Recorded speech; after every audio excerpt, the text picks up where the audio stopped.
안녕하세요. 볼리TV 성혁입니다. 이번 2월 달에 저와 같이 유럽에 축구 보러 가실 분들, 프랑스 파리하고 영국 런던에서 축구 함께 보실 분들 2월입니다. 네이버 검색창에 볼리 원정대 검색하시면 자세한 정보 있으니까요. 많은 관심 부탁드립니다.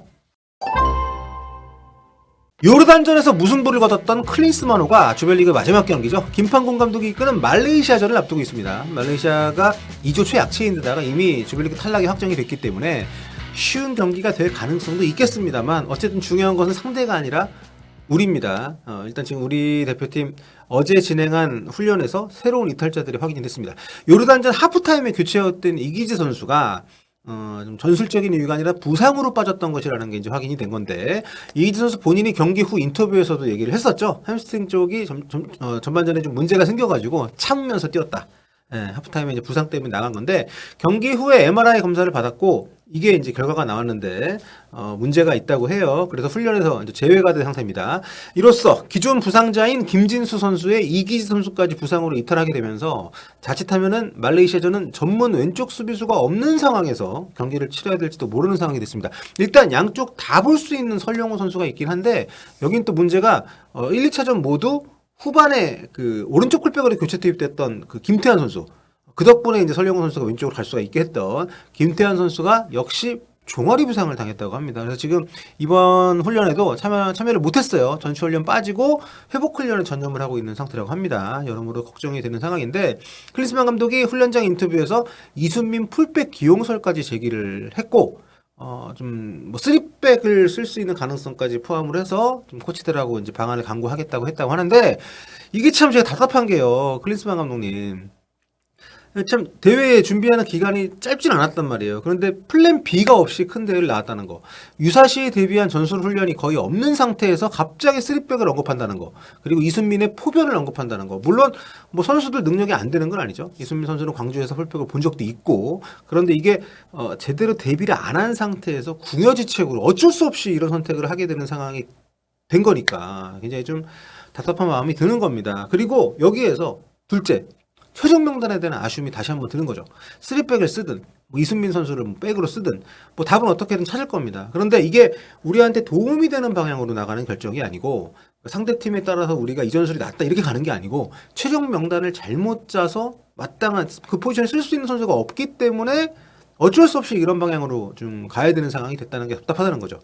보통 월드컵이나 아시안컵 같은 이런 대회에서는 최종 명단을 이제 23명을 뽑습니다. 이게 왜냐하면 골키퍼는 특수 포지션이기 때문에 이제 백업을 2명을 이제 뽑게 하고, 나머지 필드 플레이어 같은 경우는 포지션별로 2배수로 선정을 하라는 그런 의미거든요. 그러니까 원칙적으로 이 개념은 강제는 아니고, 그러니까 그런 차원에서 23명을 정한다 이거죠. 근데 이게 코로나를 거치면서 최종 명단이 26명까지 늘어납니다. 왜냐하면 교체 카드도 3장이 아니라 5장으로 늘어났기 때문에. 그래서 일반적이라면 각 포지션별로 2배수를 다 뽑고, 여기에 뭐 공격수 하나, 미드필드 하나, 수비수 하나 이렇게 추가로 뽑는, 이런 식으로 이제 할 수 있게끔 26명으로 는 건데, 주로 이제 이런 추가적인 자원들은 이제 멀티 자원을 많이 선호합니다.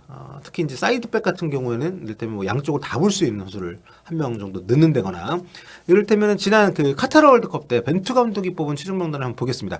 보시면은 골키퍼 이렇게 김성규 선수하고 이제 그 2명을 더 주요로 선봉을 뽑았고, 나머지 다 뭐 각 포지션별로 센터백 왼쪽 오른쪽, 뭐 풀백 왼쪽 오른쪽, 수비형 미드필더, 뭐 2선 공격 자원, 최전방 공격수 이렇게 다 2배수로 뽑았잖아요. 그리고 나머지 추가되는 3명, 윤종규, 작은정우영, 송민규, 이렇게 감독이 포인트를 주고 싶은 부분, 또 필요하다 생각하는 부분에 실질적으로 도움이 되는 그런 선수들을 추가로 뽑은 거죠. 양쪽을 다 볼 수 있는 풀백 윤종규 선수가 들어갔고, 윙어 볼 수 있고 공미 볼 수 있는 작은정우영, 또 결정력 좋고 공격 포지션 두루 볼 수 있는, 또 헤더도 좋은 송민규 선수. 그러니까 기존의 손흥민, 황희찬 선수가 톱을 볼 수 있기 때문에 스트라이커를 추가로 뽑진 않고, 왼쪽 윙 자리가 가능한 송민규나 작은 정우영 선수를 이렇게 좀 그 뽑은 거라고 볼 수도 있는 이런 구성이 나온 거죠. 그러니까 메이저 대회가 단기전이지 않습니까? 한 달 남짓 동안. 그러니까 부상자가 발생을 한다고 하면 대회 기간 안에 회복이 쉽지 않은 그런 경우가 생길 수 있고, 경기 일정이 좀 빠듯하기 때문에 선수들이 체력적으로 부담이 많이 돼서 좀 어느 정도 로테이션을 돌려야 되는 상황이 있으니까. 그리고 휴식이 됐든 부상이 됐든 좀 변화를 줘야 되는 포지션이 어디가 될지 모르기 때문에 확률적으로 두루 커버가 가능한 구성을 짜는 게 이제 필수적이라고 이제 보는 거죠. 전술적으로 플랜 B, 플랜 C 뭐 정말 8세트 전술을 짜는 감독이라면 각 전술에 맞는 스타팅 라인업에 맞게 구성을 할 수도 있겠습니다만 아무튼 우리는 그런 팀은 아니니까. 이번에 클린스만호의 최종 명단은 좀 특이합니다. 이번에 이제 4포트를 쓰긴 합니다만 포지션 특화를 구분하기 위해서 제가 4-1-3-2 형태로 설명을 할게요. 보시면은 이제 골키퍼는 뭐 지난번하고 같고, 예. 그리고 나머지 필드 플레이어 포지션들은 다 이렇게 2배수로 선발을 했습니다. 마찬가지로.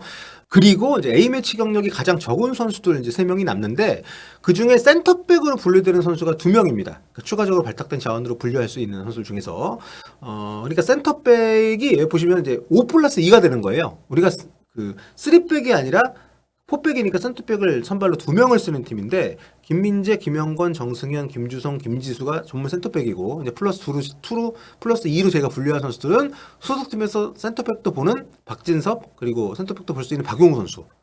그러니까 굉장히 좀 많이 뽑았습니다. 근데 사실 우리 이 센터백 같은 경우는 경기 중에 교체를 그렇게 많이 하는 포지션이 아니잖아요.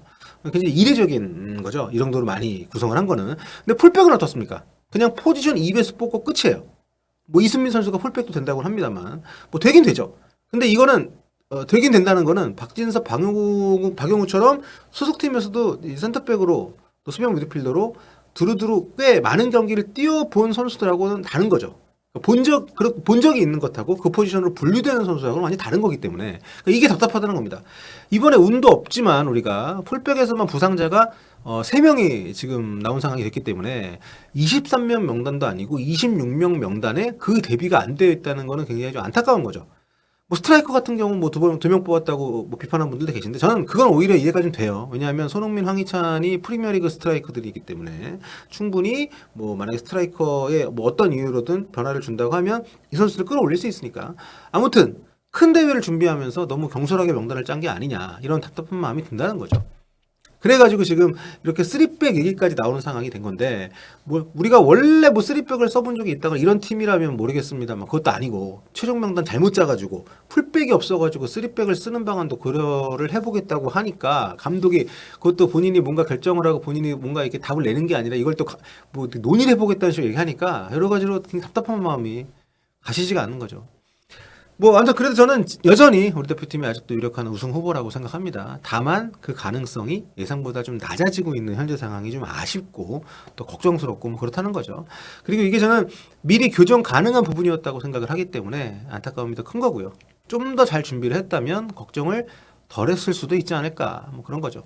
지금 우리가 가장 걱정하는 건 뭐 이런 것 같아요. 골을 넣어야 할 만큼 못 넣고 있는 거. 예, 뭐 다른 여러 가지 있겠습니다. 실제로 이게 또 기록으로 확인이 되는 부분인데 여기 그 조별리그 2라운드까지 모두 마치 2023 AFC 아시안컵의 기대 득점 스탯이 있습니다. 예, 보시면은 대한민국은 이번 대회 참가한 24개 팀 가운데 기대 득점이 전체 2위입니다.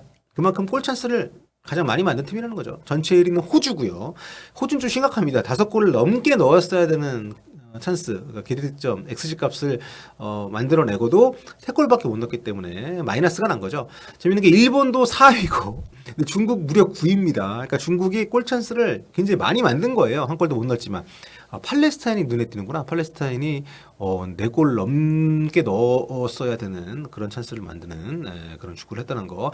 자, 근데 이렇게 보면 눈에 좀 안 띄는 부분이 있어서 제가 이렇게 정리를 새로 한번 해볼게요. 기대 득점하고 실제 득점 차이 랭킹입니다. 네, 기대 득점 격차 순위. 이걸 보면 결정력이 어땠는지를 간접적으로 알 수 있기 때문에 이 순위에서 1위는 요르단입니다. 우리하고 했던. 기대 득점이 3.52골인데 두 경기에서 6골 넣었기 때문에 기대 득점 격차 값이 플러스 2.48입니다. 그러니까 넣었어야 되는 골보다 2.48골을 더 넣은 거죠. 굉장히 압도적인 결정력을 보여준 우리가 당했지만 2위가 이라크, 뭐 이란 쭉 나가고 일본이 5위고 우리는 7위입니다. 4.82골을 넣었어야 되는 기회를 만들었는데 5골을 넣었으니까 뭐 이 정도면 나쁘진 않은 거죠. 근데 중국은 마이너스 2.9입니다. 참 대단하네요. 네.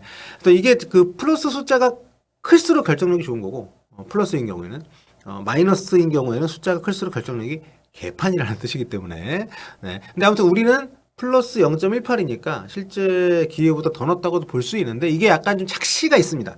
왜냐하면 1차전에 이강인 선수가 기대 득점이 굉장히 낮은 골들을 넣었기 때문에 이게 좀 우리 요르단전 때는 우리가 좀 넣었어야 되는 찬스를 놓친 게 반영이 좀 되면서 약간 밸런스가 맞는 이런 수치가 나왔다고 할 수 있는 거죠.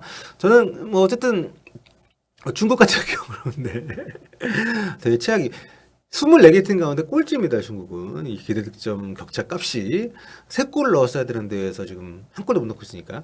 근데 저는 솔직히 그 공격진 걱정은 좀 덜해도 된다고 봐요. 뭐 이걸 봐도 그렇고 우리가 지금 실점이 매 경기 좀 나오고 있다는 게 오히려 더 걱정이지. 그것도 김민재 선수가 굉장히 그 정말 철기둥 수비를 보여주고 있는데도 우리가 실점 많이 하고 있다는 게 걱정이지. 공격은 저는 우리 선수들이 분명히 뭐 앞으로 나아갈 수 있을 만큼 골을 계속 넣어줄 거라고 믿고요. 특히 이제 조규순 선수에 대해서 좀 비난 목소리가 높던데 여러분 월드컵 가나다 생각하면서 조금만 좀 참아주시고요. 그리고 저는 조규 선수가 능력이 있고 또 전술적으로 상당히 가치가 있는 역할을 하는 선수라고 생각을 합니다. 조규 선수가 황선홍, 최용수, 이동구, 박주영 이렇게 우리 그 스트라이커 계보 있잖아요. 이렇게 결정력에 좀 가중치를 두는 차원에서 꼽을 수 있는 스트라이커와는 계보가 조금 다르다고 저는 생각합니다. 골 무조건 다 성공시키고 뭐 많이 넣고 하면 좋지만 이건 우리가 손흥민 선수 경기 보면서 너무 눈이 높아진 거라고 제가 늘 말씀드리는데 손흥민처럼 뭐 한국 축구뿐만 아니라 이 세계 축구 역사상 그렇게 정말 이거 들어간다 할 때 골을 다 꽂아넣는 선수는 굉장히 드뭅니다. 그러니까 눈이 많이 높아진 것도 맞고요. 물론 그렇게 잘 넣어주면 좋겠지만 이번 경기에도 물론 오픈 찬스 놓친 건 아쉽죠. 안타깝죠.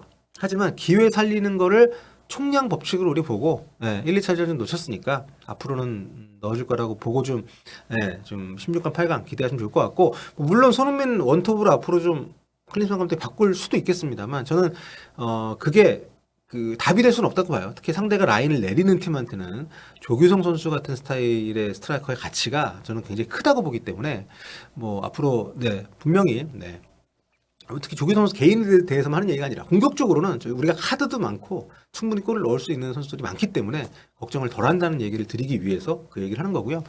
하여튼 뭐 조규성 선수에 대해서는 요즘 뭐 머리 기른다고도 욕 많이 먹고 뭐 예능 나온다고 뭐 하는데 모르겠습니다. 뭐 물론 꼬투리 잡힐 빌미를 안 주는 게 중요할 수도 있겠지만 그런 빌미를 안 주기 위해서 뭐 인생을 살아야 되는 건 아니지 않습니까? 뭐 자기 생긴 대로 살지 못하면 그게 더 좋지 않은 거 아닌가? 뭐 골 넣으면 또 그런 비난은 들어갈 거니까. 근데 아무튼 뭐 너무 그런 인신공격성으로 가는 게 좀 안타까워서 언급 잠깐 해봤고요. 아무튼 우리 라인업, 우리 선수들의 구성, 능력 여러분 다 뭐 마음속으로 공감하실 거라 생각합니다. 아시안컵에서 충분히 승산이 있는 팀이고요. 비록 감독이 전술 안 짜고 명단 엉성하게 구성해가지고 사람 좋게 웃고만 있는 거 참 답답하긴 한데 그래도 비난은 우리가 혹시라도 목표 달성에 실패하면 그때 가서 하기로 하고 대회 중이니까 좀 긍정적인 마인드를 가지고 이런 아쉬움에 대해서 우리가 일단 감수하고 좀 기다려보는 것도 좋지 않을까. 이게 다 경험에서 나와서 드리는 말씀입니다. 자, 아무튼 우리 아쉬운 경기 했지만 앞으로 더 나아질 일만 남았다는 생각으로 앞으로도 아시안컵 계속 응원할 수 있도록 하겠습니다.